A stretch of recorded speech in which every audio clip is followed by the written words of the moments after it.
E aí galera, tudo jóia? Edson Amorim e seja bem-vindo a mais uma aula do treinamento de manutenção de drivers.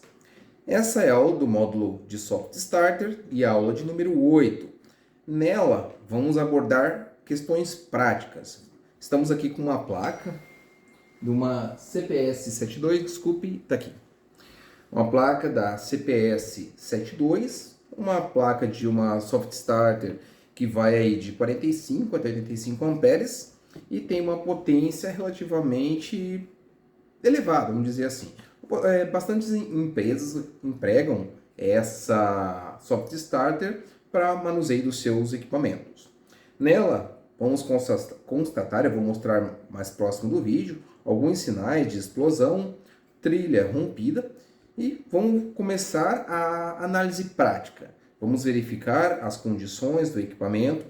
Notem que eu estou apenas com a placa de potência. Vou pegar uma placa de controle aqui, uma placa de testes, para efetuar a análise e verificar se a placa de forma liga ou não. Posteriormente, na aula 9, verificaremos o sincronismo, os sinais de disparos e até o final do treinamento, na aula 10, vamos fazer com que o equipamento ligue, funcione com esta placa. Se ela tiver reparo, lógico, vamos verificar isso agora em loco.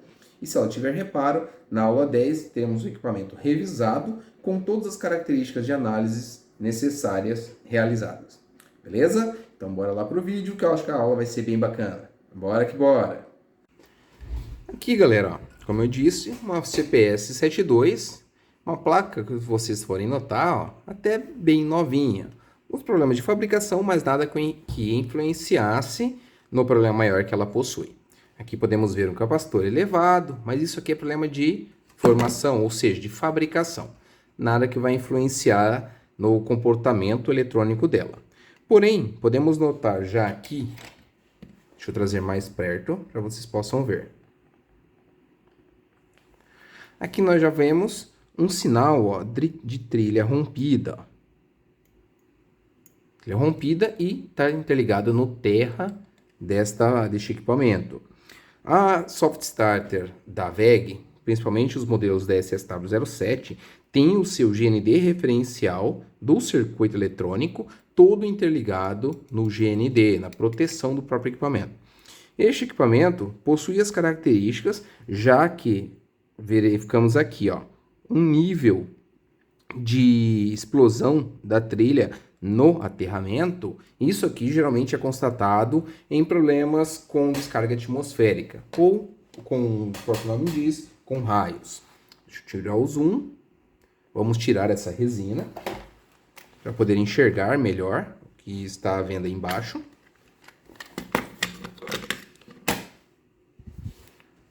Com bisturi, mão firme para tomar cuidado para não danificar ainda mais o equipamento. Vamos tirar só parte dessa resina.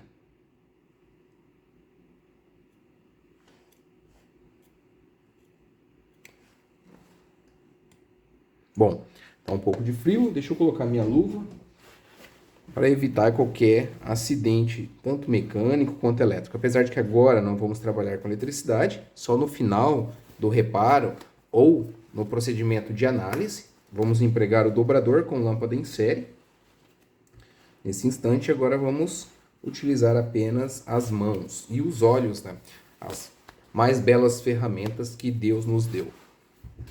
Então, vamos lá, tirar essa resina, poder enxergar. Olha lá. Com a resina fora do lugar, nós podemos verificar que a layer chegou a romper e ela possui um pad para o lado de baixo. Vamos aproveitar que já está aqui e vamos dar uma limpada nessa área. Como técnica de manuseio, galera, eu gosto de dar uma aquecida, tá? Utilizando soprador térmico. Isso facilita esses polímeros a ficarem mais maleáveis e fácil de trabalhar. Simplesmente uma leve aquecida, tá? Nada para derreter, nada para queimar.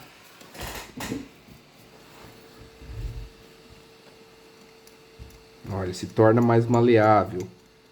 Principalmente com esse tempo frio que está agora nessa época.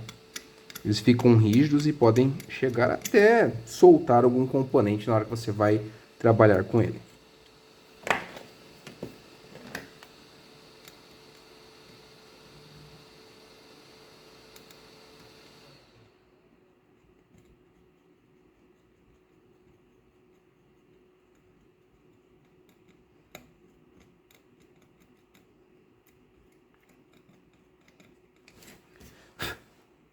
Beleza, vamos ver agora do outro lado como é que tá a situação.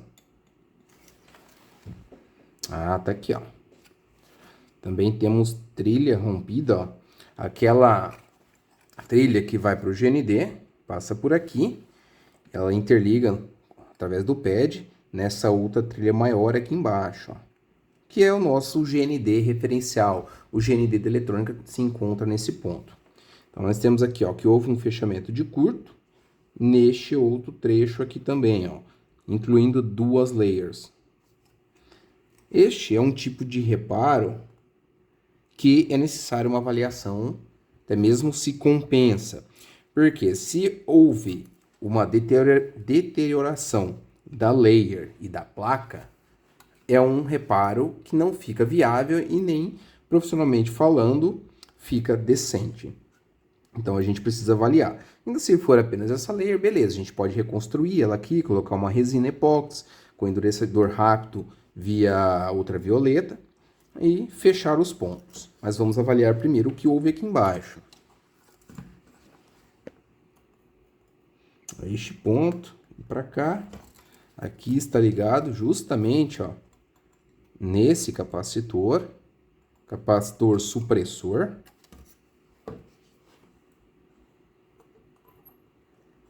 Vamos ver outros pontos, justamente, ó, está todo interligado no sistema de proteção, ó. Um capacitor de alta tensão e no sistema de proteção também da placa.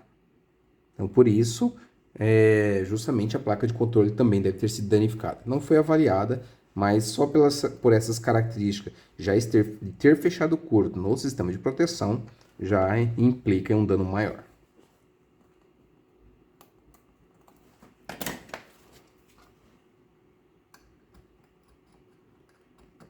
Novamente, deixa eu dar uma aquecida aqui.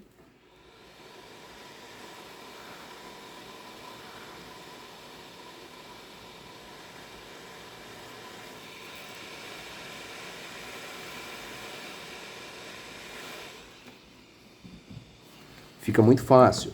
O verniz, galera, não tirem todo o verniz da placa. Ele não tá ali só para ficar bonito ou coisa do gênero.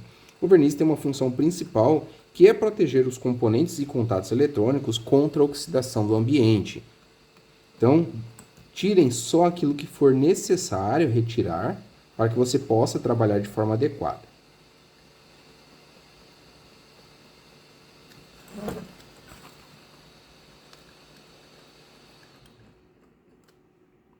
Tá vendo, ó, como o verniz sai muito fácil depois de aquecer, ó. Não chega nem a riscar a layer lá embaixo.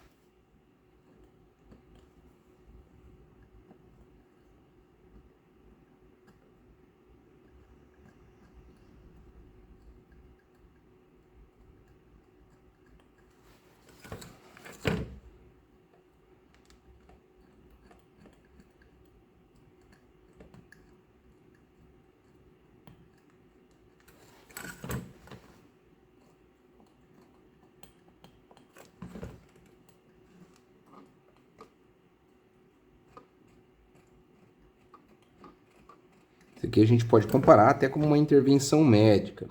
O médico que vai tratar um determinado ponto não vai mexer em outros pontos que teoricamente podem estar funcionando sem ter uma noção do que está ocorrendo. Então a gente vai delimitar a nossa área de análise justamente a esse ponto aqui nesse instante.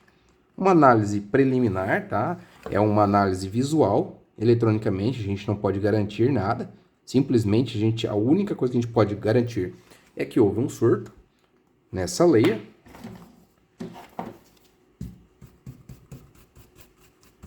Beleza? Agora a gente consegue ver mais nitidamente.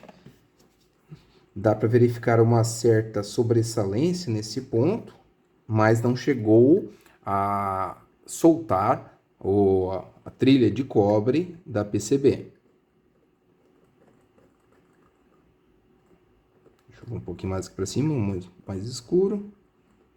Beleza, essas layers aqui aparentemente estão intactas.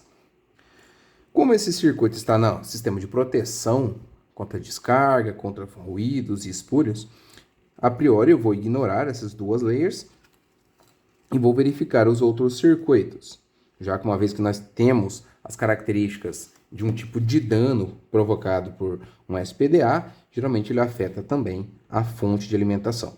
E como que a gente vai proceder essa análise? Deixa eu reduzir aqui. Primeiramente, o que a gente tem que entender? Como funciona todo o fluxo elétrico no segmento dessa placa. Sabendo essas características, podemos seguir todo o trajeto bonitinho aqui e insere, tá? Não é em paralelo, a gente insere a cada circuito, a gente vai avaliando, tentando encontrar algo anormal, vamos dizer assim.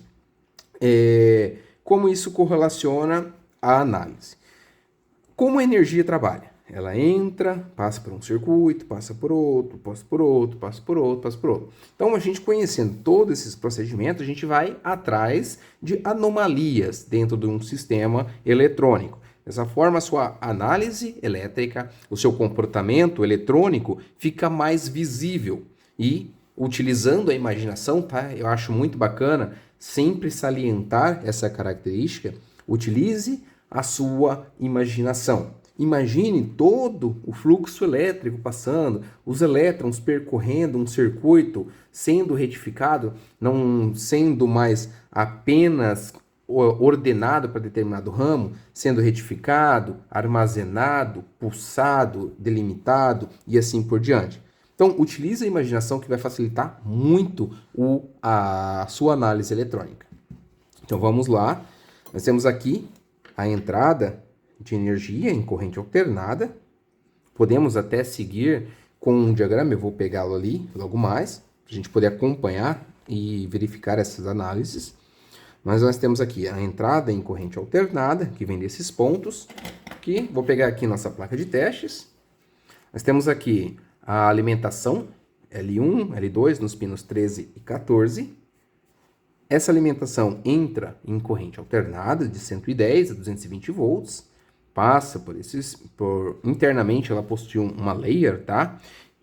Foi importante falar sobre isso, porque essa placa tem uma característica muito grande de apresentar o rompimento dessas layers entre a alimentação e esses terminais do borne quando há um curto-circuito. Esta aqui, deixa eu ver, essa não houve sim. Tanto é que nós já refizemos aqui um jumper, ó, nesse ponto, para poder fazer a continuidade da sua layer. Então aqui provavelmente a layer do pino 14 está aberta. Então fizemos aqui um jumper porque ela vem para este ponto e depois desce aqui nestes outros terminais. Então já fizemos aqui um jumper porque provavelmente rompeu. E é bem fácil de salientar, verificar se houve esse curto. É só você olhar aqui na layer na lateral. Ó. Você está vendo aqui esse rachado? Ó? Deixa eu ver se eu consigo erguê-la. Aqui, ó, tá vendo que ela já tá, olha lá, rachada, bem pretinho. Isso já mostra pra gente que houve um curto-circuito internamente dessa layer e provavelmente esse contato acabou se abrindo. Então, é bem nítido assim você pegar essas placas com essa falha. E é uma falha solucionável, ó. Não é uma forma 100% profissional, mas é uma forma elegante, ó. Bem feitinho, bem delimitado, um conector, você pode até passar uma resina, se quiser, aqui por cima, e funciona perfeitamente, como vocês vão ver aqui no caso. Então, voltando para a análise, nós temos a entrada em corrente alternada, que passa por essa layer, internamente, desce aqui nesses terminais e passa para esses pontos, esses conectores. Aqui nesses conectores nós temos alimentação em corrente alternada, ó, passa por este circuito, são filtros capacitivos e um varistor. Um varistor, olhando assim, a gente sabe que está em paralelo, ou seja, cada terminal dele está ligado em paralelo aos seus bornes de alimentação. O varistor tem a função de proteger o circuito caso haja uma sobretensão ou até mesmo uma alimentação errônea. Ele tem, vamos ver aqui se a gente consegue enxergar. Deixa eu pegar de uma outra placa aqui, beleza, aqui virado. Ó, esse varistor é um S14, o que indica esse 14 é o diâmetro do varistor, e esse K275 é a tensão ao qual ele pode trabalhar. Então, se a tensão na alimentação ultrapassar 275 volts alternado, uma corrente entre os seus terminais de alimentação uma resistência começa a diminuir cada vez mais até fechar um curto-circuito sobre o elemento, estourando ele e, teoricamente, protegendo o restante do circuito, fazendo com que uma chave seccionadora na entrada, um disjuntor, um fusível, um ultra-rápido, abra e não deixando com que a placa eletrônica seja alimentada com uma tensão superior ao qual ela foi projetada. Então, nós temos aqui também em paralelo um filtro supressor, um capacitor. Vamos ver se enxergamos aqui as características dele. Um X2. Esses capacitores têm a característica de proteger circuitos contra ruídos e espúrios provocados na rede elétrica. Um filtro indutivo. Então, a energia entrou por aqui, passou em paralelo por esses dois componentes, passou em série. Isso aqui está em série, ó. Em série por esse indutor, esse filtro indutivo, passou em paralelo novamente por outro capacitor supressor e segue o seu caminho. Passando aqui por mais um outro capacitor supressor, vamos ver se vemos as características dele. Esse aqui é de 4N7, ou seja, 4,7 nanos. E ainda assim essa tensão é alternada, ó. Ora os elétrons vão, ora os elétrons vêm, ora vai, ora vem, 60 vezes por segundo. Então, essa tensão sobe o circuito e é retificado. Pode ser por uma ponte retificadora, por diodos formando uma ponte retificadora e etc. No nosso caso aqui, nós temos 4 diodos formando uma ponte retificadora. Se ela vai retificar essa tensão alternada, logo na saída dele, teremos 120 Hz de tensão contínua, porém pulsada. Se medirmos com o osciloscópio, não vamos ver a tensão pulsada de 120 Hz, porque logo em seguida dele temos o link CC da Soft Starter, que é esse pequeno capacitor aqui. Esse capacitor vai retirar a tensão pulsada, deixando ela o mais contínua possível, tirando o ripple dessa retificação e tornando-a corrente contínua. Então, se alimentarmos com 127 volts, teremos 180 volts no link CC. Se alimentarmos com 220 volts, teremos aproximadamente 311 volts no link CC. Show de bola! Então, viu como eu utilizei bastante a imaginação? Vindo todo o circuito, tal, como ele funciona, chegando até o meu link CC.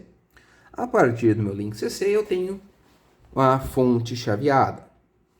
A fonte chaveada vai trabalhar da seguinte maneira. Primeiramente, precisamos de um startup.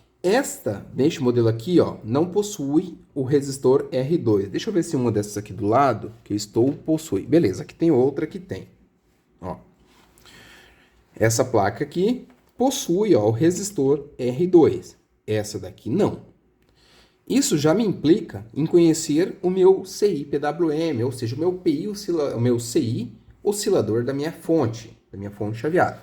Esse daqui é um IC 3BR.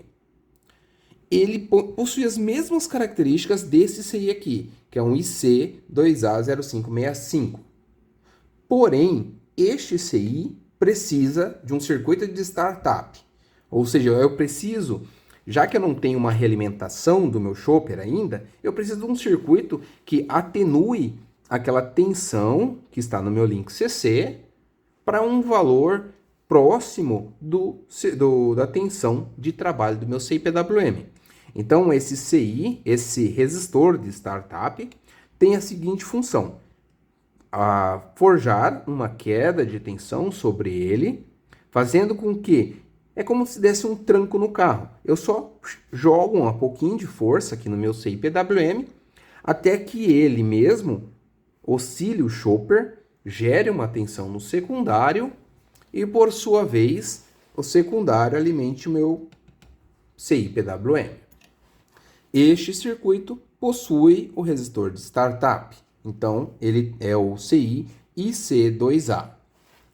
Este circuito já não possui, e é a mesma placa, porém são versões diferentes.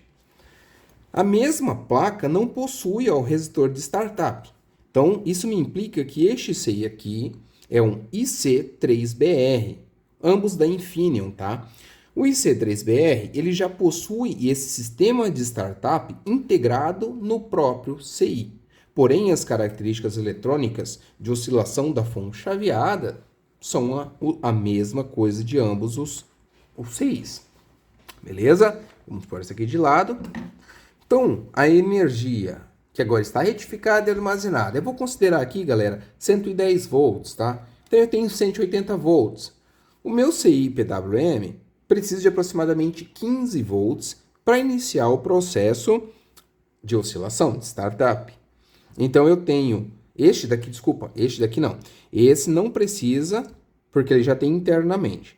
Então, a tensão aqui, tensão positiva, vai para um dos terminais do primário, e a tensão negativa passa por esse resistor shunt aqui, de 2R2, vai para o meu CI, e dentro, internamente, eu tenho um MOSFET.